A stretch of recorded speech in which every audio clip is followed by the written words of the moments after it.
Hello guys! So another cooking video na naman.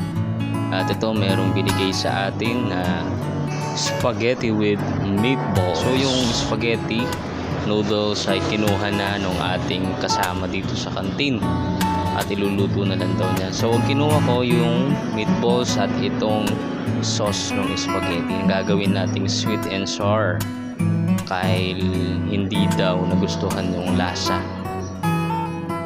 Kaya pinaluto sa atin ulit. So ito, yung kalan, pinasalang na agad ni mama dahil nagmamadali na siya. So yun, magsusutay muna tayo ng bawang, sibuyas at bell pepper. At meron na rin agad na paminta yan guys, para masama na doon sa gisa. So yan, susutay lang muna natin yan. At pagkatapos, mekos-mekos lang. At lalagyan natin ng konting Del Monte tomato paste. Okay, so konti lang ilalagay nating tomato paste dahil sa meron na nga tayong sauce ng spaghetti kanina. Bali, re-remedyohin lang natin siya dahil walang lasa. Hindi ko lang kasi alam kung anong tomato paste ang ginamit nila. Para sa akin kasi parang Hunt's.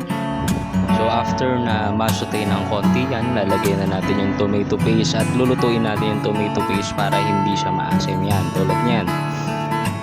At ilalagay na natin yung binigay nilang spaghetti sauce para sumama na dun sa lasa nung ginisa natin.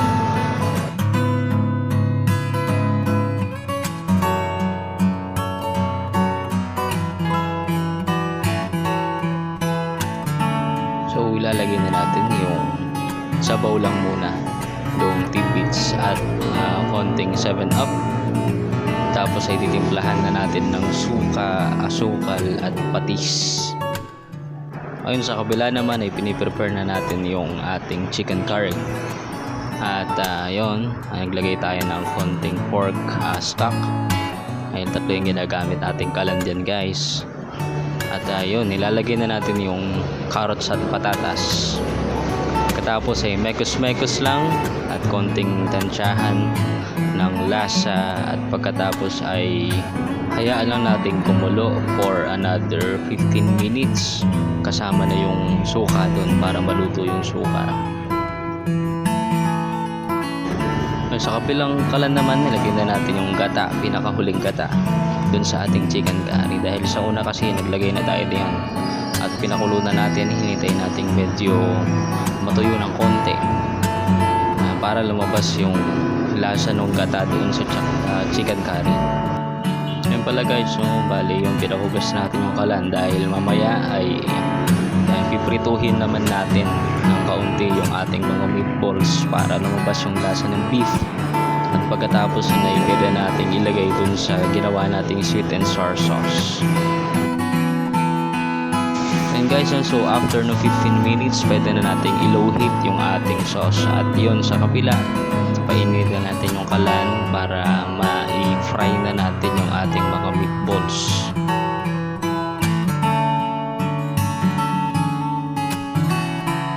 At yun guys, so bali nagcha-chop na rin ako ng mga spring onions dahil ilalagay natin yung spring onions sa huli para maglasang lalo yung mga spring onions natin.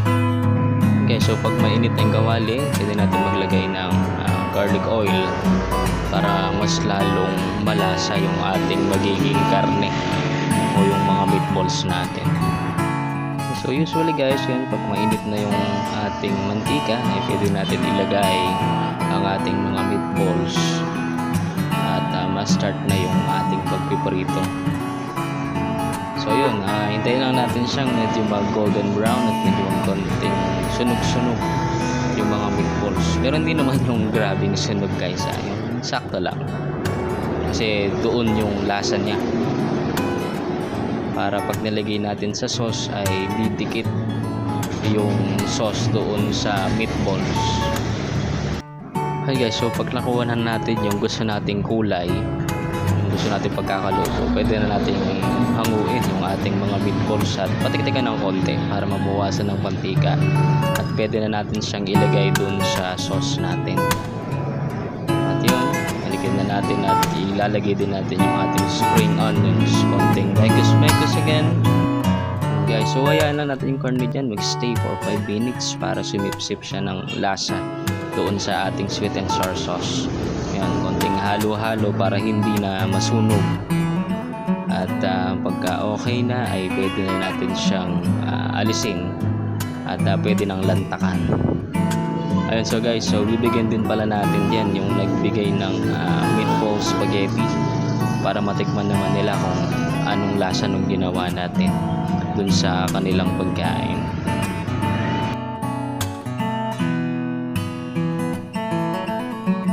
Ayan, start of plating at lalagyan natin siya ng konting mga dahon-dahon topping sa taas at konting sanga-sanga samang bunga.